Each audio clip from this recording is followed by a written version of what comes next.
François, bonjour. Belle bonsoir. Belle bonsoir tout le monde, François. Alors, nous, quartier Bel Air, Montpito, Lamentine, nous dans l'intersection, comme on a montré les autres. Donc, belle bonsoir tout le monde. Belle bonsoir tout ça qui est en direct là. Alors, il y a aussi mon mouvement politique spirituel. Mon c'est Saint-Pierre, puis prêcher, il y a aussi. Alors, pour tout le monde, tu prêché puis Saint-Pierre au souhait parce que vous avez bien que M. Chimie décidé, malgré le fait qu'il dit que la santé pas dépendre de la CTM, mais M. Chimie décidé qu'il a mis un injectobus, qu'il a appelé vaccinobus, qu'il a mis ça pour inciter moun matinique de Grand-Rivière à Sainte-Anne, de Sainte-Anne à Joupabouillon, de Joupabouillon à Fort-de-France pour inciter moun Martinique à venir injecter. Donc nous, à moun, nous avons passé des autres avant bus là, injectobus là, avant Gary François, parce que demain matin qui est là toute la journée, hein, avant injectobus là, Gary François, nous avons venu des autres, point garde, faire attention à les autres. Éteignez les là, ouvrez l'esprit des autres. Et puis surtout, les gens qui prennent la parole, qui disent autres, véritablement, position yo, et puis l'amour, yo capote les autres, surtout pour autres faire attention.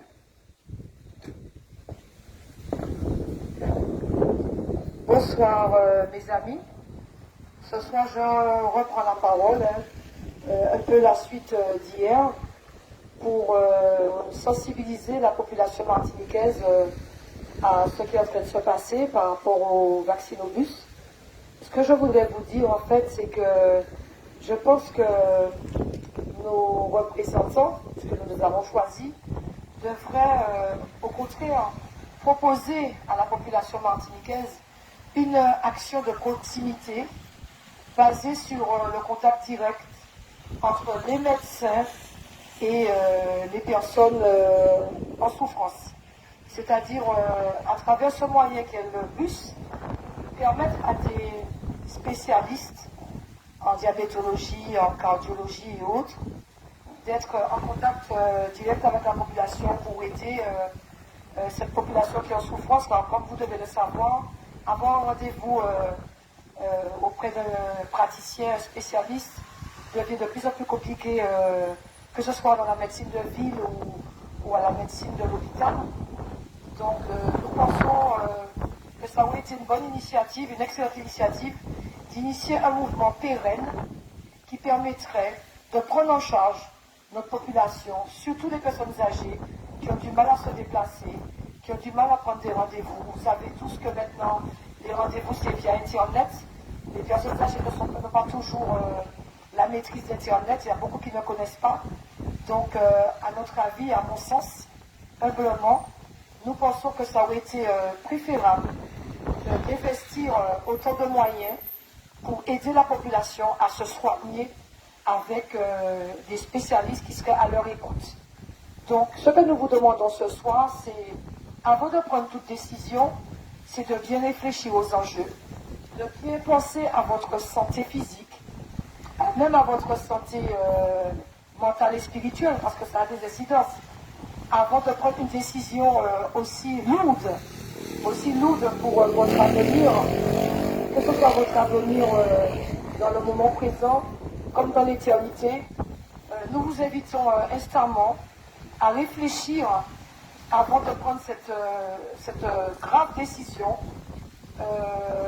avant de franchir ce pas.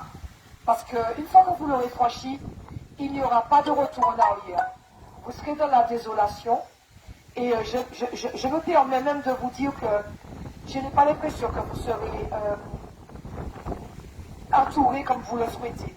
Parce que vous devez tous avoir une expérience vis-à-vis de la maladie. Quand on est malade, c'est compliqué, c'est difficile, on a besoin de soutien, on a besoin d'être entouré. Alors vraiment, je vous demande instamment de réfléchir consciencieusement avant cette décision aussi importante.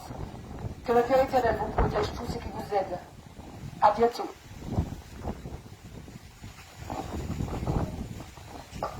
Franciscain, bonsoir. C'est vrai qu'il est difficile de reprendre sans cesse ce sujet qui est l'injection. L'injection qui est, comme on le sait bien, on l'a déjà dit et répété, un acte peu réfléchi puisqu'on n'a pas assez de distance sur ce vaccin, soi-disant vaccin. Et beaucoup de gens, beaucoup de docteurs prennent une distance de réflexion pour dire qu'il y a quand même d'autres moyens pour soigner le Covid. Ça a été prouvé. Même s'ils ont eu un bon moment avant d'accepter. Donc, qu'on continue à mettre à la disposition de la population des vaccinobus, c'est vraiment problématique.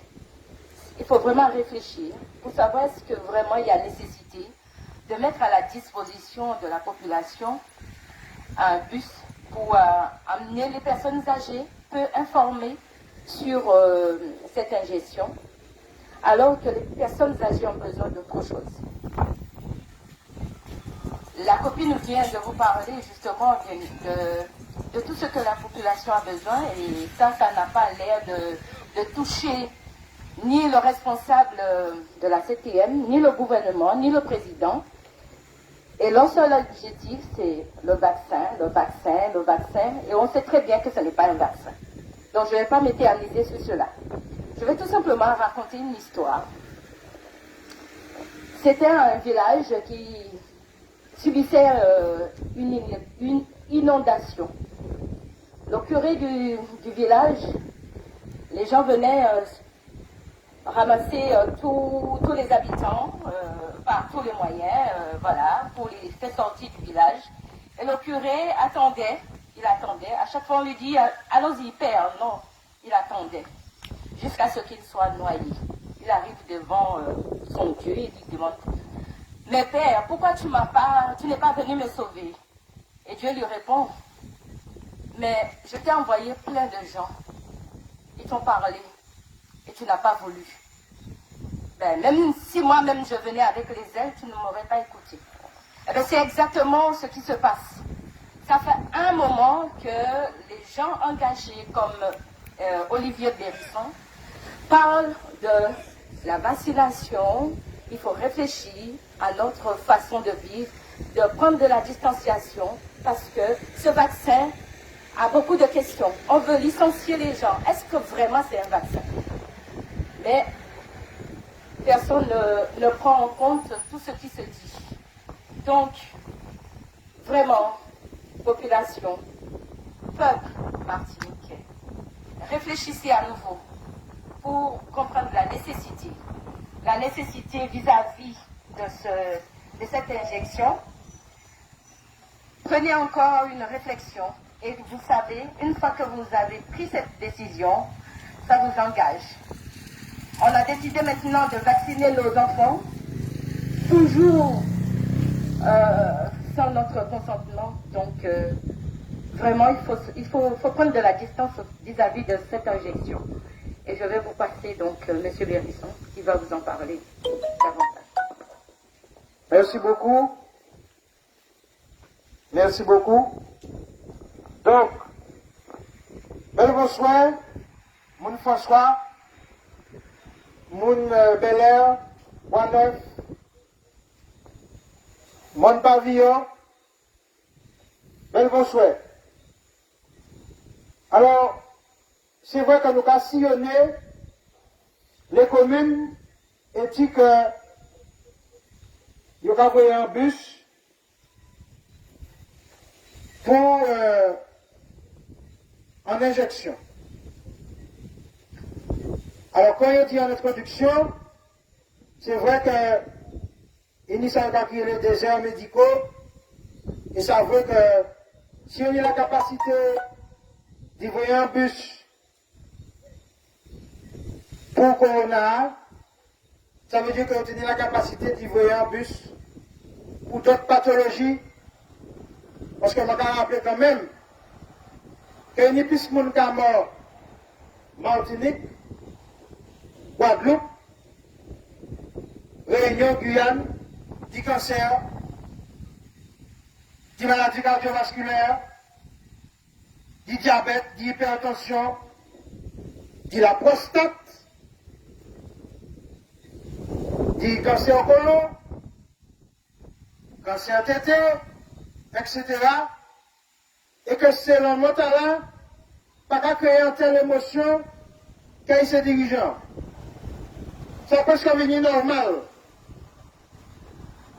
Pire, c'est que les causes de ces maladies-là, on ne va jamais te dire qu'on a fait 2 mois de confinement, 10 boissons gazeuses, 10 ça va crier la malbouffe, puisque nous savons qui origine un certain nombre de pathologies. Apparemment, ça ne va pas poser problème. Nous allons suivre l'actualité depuis le départ. Nous allons rappeler que depuis février 2020, nous sommes mobilisés pour déjà éviter qu'il y ait entrée en Martinique. Les mêmes autorités, je dis, qui les protégeaient, nous, qui étaient entrés.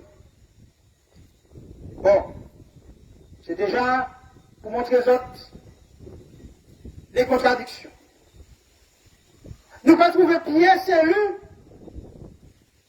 de la CTM à l'époque, qui de la majorité ou de l'opposition, pour venir dire, nos amis en retour d'expérience, ça qu'a fait en Italie, notamment à l'époque, pour dire, il ne faut pas bon venir ici. Il faut qu'on rappelle que les îles voisines ferment les frontières.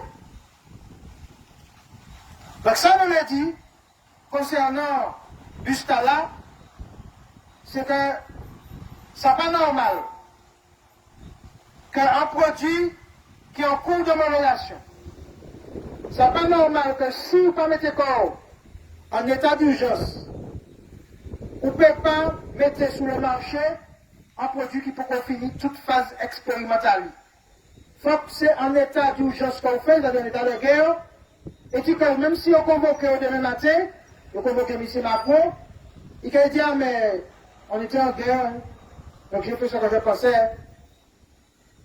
Bon, ben, excusez pour les gens qui ont pris, les gens qui ont mort. Et puis nous avons rappelé qu'on dit en journaliste, sous CNews, elle a circulé sur les réseaux, c'est-à-dire que c'est un chroniqueur de l'émission de Pascal Pau. Il a dit oui, je rappelle, mais je n'ai pas suivi les recommandations, et tu as dit, mais pas de l'IPAN, je ne pas ça.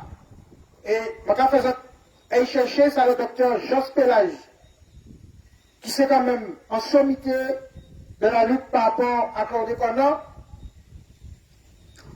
Il a dit qui ça, journaliste là, chroniqueur là?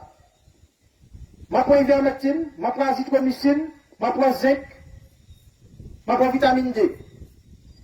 Il a dit, comme il a dit, il faut déréter pour qu'il mais il bien, donc il connaît le langage qu'il mais il va dire ce qu'on manipule cet homme, notamment pour ivermectine. Nous avons rappelé que nous faisons soin simplement maladie là. Nous avons rappelé que nous avons fait un vaccin contre la grippe qui n'y a à peu près 70 l'année, et que nous avons attrapé la grippe toujours, mais nous avons soin de monde. Il n'y a pas à mettre les gens en confinement, il n'y a pas à mettre les gens, etc., mais il y a des gens qui ont la grippe. Il y a des gens qui ont la dengue. Nous avons rappelé qu'en 2019, fin 2019, il y a eu 20 000 cas de dengue Martinique. Et surtout, nous ne pouvons pas empêcher les médecins de soigner les gens. Donc, nous venons ici à pour dire que nous, c'est à nous. Il faut que nous surveillions qui ça nous va mettre en dit dans nous. Il n'y a pas de personne qui peut dire nous qui ça pour nous mettre en dit dans nous. Et qu'en réalité, nous parlons à qui moment, nous quittons un transfert de responsabilité du corps nous fait, sous prétexte de progrès. progrès social et progrès sanitaire. Mais en réalité, on n'a pas le contrôle de la vie nous à la place. Et donc, on a fini pour dire que c'est pas même joueur où j'étais comme vous devez avoir conflit. Donc, il y a des spécialistes qui ont parlé de microcoagulation, qui ont parlé d'inflammation d'un certain nombre d'organes et qui ont parlé aussi d'explosion de pathologies suite à injection.